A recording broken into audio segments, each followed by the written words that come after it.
ఆచి చికెన్ మసాలా. ఆంధ్రప్రదేశ్ ప్రభుత్వం ప్రతిష్టాత్మకంగా భావిస్తున్న గూగుల్ డేటా సెంటర్ కు తొలి అడుగు పడబోతోంది. ఈ నెల 28న వైజాగ్ లో గూగుల్ డేటా సెంటర్ కు శంకుస్థాపన జరగనుంది. 1,35,000 కోట్ల పెట్టుబడితో 601 ఎకరాల విస్తీర్ణంలో గూగుల్ డేటా సెంటర్ నిర్మాణం కాబోతోంది.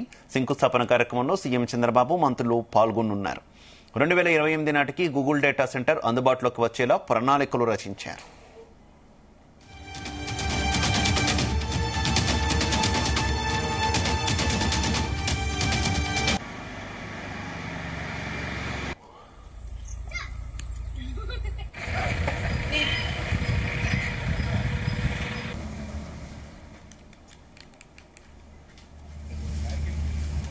ఆంధ్రప్రదేశ్ ప్రభుత్వం ప్రతిష్టాత్మకంగా భావిస్తున్న గూగుల్ డేటా సెంటర్ కు తొలి అడుగు పడబోతోంది.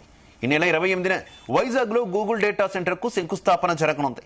1,35,000 కోట్ల పెట్టుబడితో 601 ఎకరాల విస్తీర్ణంలో గూగుల్ డేటా సెంటర్ నిర్మాణం కాబోతోంది. శంకుస్థాపన కార్యక్రమంలో సీఎం చంద్రబాబు, మంత్రులు పాల్గొనున్నారు. 2028 నాటికి గూగుల్ డేటా సెంటర్ అందుబాటులోకి వచ్చేలా ప్రణాళికలు రచించారు.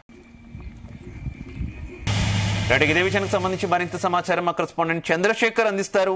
చంద్రశేఖర్, శివ, ఏదైతే కూటమి ప్రభుత్వం ఆంధ్రప్రదేశ్ లో కొలువు తీరిన తర్వాత విశాఖ ఖ్యాతి దశ దిశలా కూడా వ్యాపిస్తున్నటువంటి పరిస్థితి అయితే కనిపిస్తుందని చెప్పుకోవచ్చు. ప్రధానంగా చూసుకుంటే విశాఖకు పెట్టుబడులన్నీ కూడా వెల్లువెత్తుతున్నటువంటి పరిస్థితి అయితే కనిపిస్తుంది. ఏదైతే గత ఏడాది విశాఖలో జరిగినటువంటి సిఐఐ భాగస్వామ్య సమ్మిట్ ఏదైతే ఉందో, ఈ భాగస్వామ్య సమ్మిట్ లో భాగంగా అతిపెద్ద ఐటీ దిగ్గజ సంస్థ అయినటువంటి గూగుల్ సంస్థ విశాఖలో దాదాపు 1.35 లక్షల కోట్లు పెట్టుబడి పెట్టేందుకు ముందుకు రావడం, దానికి సంబంధించినటువంటి పూర్తిగా కూడా ఆ కార్యక్రమం అంతా కూడా పూర్తి చేసినటువంటి పరిస్థితి ఉందని చెప్పుకోవచ్చు. ప్రధానంగా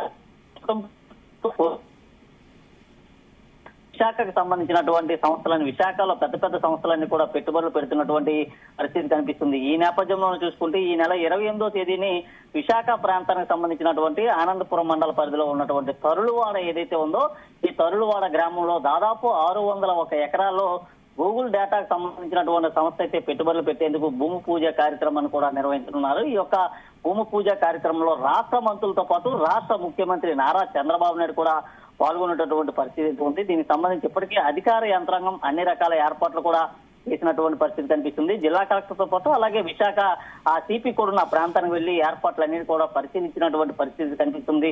ముఖ్యంగా చూసుకుంటే విశాఖలో పెట్టుబడులంతా కూడా వెల్లువెత్తుతున్నటువంటి పరిస్థితి కనిపిస్తుంది. ఇప్పటికే కాకినటువంటి సంస్థ కూడా విశాఖలో పెట్టుబడులు పెట్టినటువంటి పరిస్థితి ఉంది. అలాగే ఇది చూసుకుంటే గూగుల్ డేటాకు సంబంధించినటువంటి సంస్థ ఏదైతే ఉందో, ఈ గూగుల్ సంబంధించినటువంటి సంస్థ ఇక్కడ డేటాకు సంబంధించినటువంటి క్లౌడ్ సంస్థ తద్వారా దాదాపు 1.85 లక్షల మందికి కూడా ఉద్యోగ ఉపాధి అవకాశాలు కూడా లభించేటటువంటి అవకాశం అయితే కనిపిస్తుంది. ముఖ్యంగా చూసుకుంటే రాష్ట్ర ప్రభుత్వంలో ఏదైతే చంద్రబాబు నాయుడు అధికారంలోకి వచ్చిన తర్వాత పూర్తిగా కూడా ఒక విజనరీ లీడర్ అధికారంలోకి వచ్చినటువంటి పరిస్థితి కనిపిస్తుంది. గతంలో ఎన్నడూ లేనటువంటి విధంగా కూడా పెట్టుబడులన్నీ కూడా ఆంధ్రప్రదేశ్ వైపే వెల్లువెత్తుతున్నటువంటి పరిస్థితి కనిపిస్తుంది. ఇప్పటికే ఏపీలో పలు చోట్ల కూడా పెద్ద పెద్ద సంస్థలన్నీ కూడా పెట్టుబడులు పెట్టినటువంటి పరిస్థితి కనిపిస్తుంది. మొన్న మధ్య కాలంలోనే చూసుకుంటే అచ్యుతాపురం రాంబెల్లి ప్రాంతంలో కూడా రెన్యూ అనేటటువంటి ఒక సోలార్ సంస్థ కూడా పెద్ద ఎత్తున కూడా పెట్టుబడులు పెట్టినటువంటి పరిస్థితి కనిపిస్తుంది. అలాగే చూసుకుంటే నక్కపల్లి ప్రాంతంలో కూడా ఆర్సెల్ మిస్టల్కి సంబంధించినటువంటి స్టీల్ ప్లాంట్ కూడా పెట్టుబడులు పెట్టినటువంటి పరిస్థితి కనిపిస్తుంది. ఇటీవల చూసుకుంటే ఇవన్నీ కూడా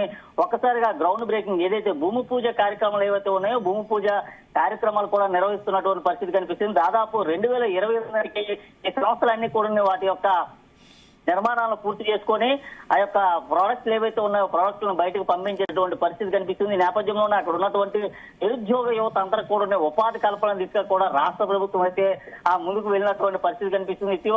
శంకుస్థాపన కార్యక్రమంలో కేంద్ర ప్రభుత్వం తరఫున ఎవరు హాజరు కాబోతున్నారు, దానికి సంబంధించిన ఇన్ఫర్మేషన్ ఏమైనా ఉందా? అలాగే గూగుల్ సిఇఓ సుందర్ పిచాయ్ ఏమైనా వీడియో కాన్ఫరెన్స్ ద్వారా హాజరు కావడం కానీ, లేదంటే ఏదైనా మెసేజ్ ఇవ్వడం కానీ ఏదైనా జరిగే అవకాశం ఏమైనా ఉందా? చూసుకుంటే ఏదైతే ఇది జరుగుతున్నటువంటి గూగుల్ డేటా సంబంధించినటువంటి సంస్థకు సంబంధించినటువంటి భూమి పూజ కార్యక్రమం ఏదైతే ఉందో, భూమి పూజ కార్యక్రమంలో ఆ రోజు ఏదైతే ఆ సుందర్ పిచాయ్తో పాటు మరికొంతమంది కూడా అంతా కూడా ఇంటర్నెట్ ద్వారా కూడా పూర్తిగా వీక్షించేటటువంటి పరిస్థితి కూడా కనిపిస్తుంది. అలాగే కేంద్రానికి సంబంధించి ఎప్పటి వరకు ఎవరు వస్తారనే దానిపైన కూడా బయటకు రాలేనటువంటి పరిస్థితి ఉంది. ముఖ్యంగా చూసుకుంటే చంద్రబాబుతో పాటు ముఖ్యంగా రాష్ట్ర ఐటీ శాఖ మంత్రి నారా లోకేష్ తో పాటు మరికొంతమందిని మాత్రమే హాజరయ్యేటటువంటి పరిస్థితి కనిపిస్తుంది. దీనికి సంబంధించి ఇప్పటికే కొన్ని రకాల ఇవైతే చేసినటువంటి పరిస్థితి కనిపిస్తుంది. ముఖ్యంగా చూసుకుంటే రాష్ట్ర ముఖ్యమంత్రి రాకకు సంబంధించి మాత్రమే ఏర్పాట్లు చేస్తున్నారు. అయితే కేంద్రం నుంచి ఎవరు వస్తున్నారో ఎవరు రాలేదనే విషయాన్ని ఇప్పటి వరకు కూడా ఎక్కడ కూడా తెలపలేనటువంటి పరిస్థితి కనిపిస్తుంది. ముఖ్యంగా చూసుకుంటే గూగుల్ డేటాకు సంబంధించినటువంటి సంస్థకు సంబంధించినటువంటి ఏదైతే అక్కడ జరిగేటటువంటి భూమి పూజ కార్యక్రమం ఏదైతే ఉందో ఆ భూమి పూజ కార్యక్రమానికి కొంతమంది ఆ సంస్థకు సంబంధించినటువంటి ప్రతినిధులు మాత్రమే హాజరయ్యేటటువంటి అవకాశం అయితే కనిపిస్తుంది. దానికి సంబంధించి మాత్రం ఎప్పటివరకు అయితే ఏర్పాట్లు కొనసాగే త్వరలోనే గూగుల్ సంబంధించినటువంటి ఏదైతే సుందర పిచ్చే ఎవరైతే ఉన్నారో ఆయన కూడా వచ్చేటటువంటి అవకాశం అయితే ఎక్కువగా ఉన్నప్పుడు కూడా ఆయనకు కొన్ని అనివార్య కారణాల వల్ల పాలైనట్లుగా అయితే తెలుస్తుంది. దానికి సంబంధించి కూడా తద్వారా ఏదైతే ద్వారా ఆయన వీక్షించేటటువంటి పరిస్థితి కూడా కనిపిస్తుంది. దీనికి సంబంధించి మాత్రమే ఇప్పటివరకు ఏర్పాట్లు అయితే చేశారు. ఇప్పటికే ఆ ప్రాంతానికి వెళ్ళినటువంటి జిల్లా కలెక్టర్ తో పాటు విశాఖ సిపి కూడా ఉన్న అక్కడ ఉన్నటువంటి ఏర్పాట్లన్నీ కూడా చేసినటువంటి పరిస్థితి కనిపిస్తుంది. అలాగే అక్కడ ఏర్పాటు చేసినటువంటి సభా ప్రాంగణం ఏదైతే ఉందో ఆ సభా ప్రాంగణంలో ఆ రాష్ట్ర ముఖ్యమంత్రి ఇక్కడ ఉన్నటువంటి విశాఖ వాసులను ఉద్దేశించి కూడా ప్రసంగించనున్నారు. ముఖ్యంగా దానికి సంబంధించి కూడా ఏర్పాట్లు అయితే చేశారు. అలాగే నిరుద్యోగ యువత ఎవరైతే ఉన్నారో వారందరికీ కూడా ఉపాధి కల్పన దిశగా మాత్రమే రాష్ట్ర ప్రభుత్వం ముందుకు వెళ్తున్నటువంటి పరిస్థితులు ఉన్నాయి. అలాంటి ఏర్పాట్లు మాత్రం ప్రస్తుతం చేసినటువంటి పరిస్థితి కనిపిస్తుంది. అయితే కేంద్రం నుంచి ఎవరు వస్తున్నారు ఎవరు రాలేదని దానిపైన కూడా ఇంకా కూలంకుషంగా తెలియాల్సినటువంటి పరిస్థితి అయితే ఉంది Shiva. Right, okay, thank you.